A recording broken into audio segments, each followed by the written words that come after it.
tufachuu dhiisii cimsi tokkummaa hayyuu hedduu wajjeeste gabrummaa.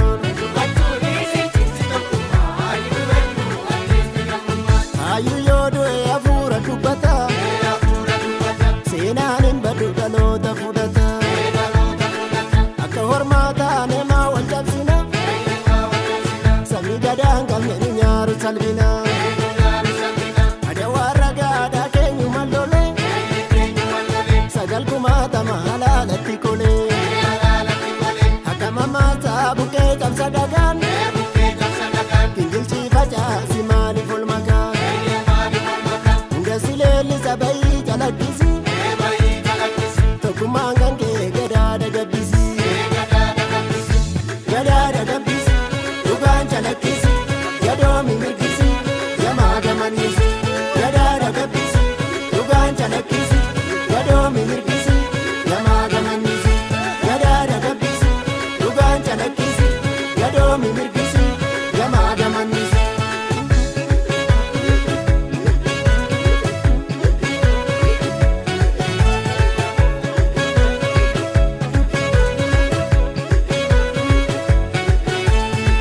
Yaa saba koo qaalii dubbate imaana sitti kennate.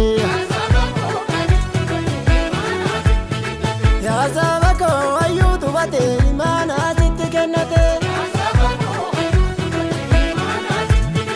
Beela fi deebuu dandeesse waltee bultee tarra geesse. Oolmaa kan kee hunda beeka lubbuu kan kee rabbi teeka. Gaaddisa seenaa ta'i ifaan ifa ta'i.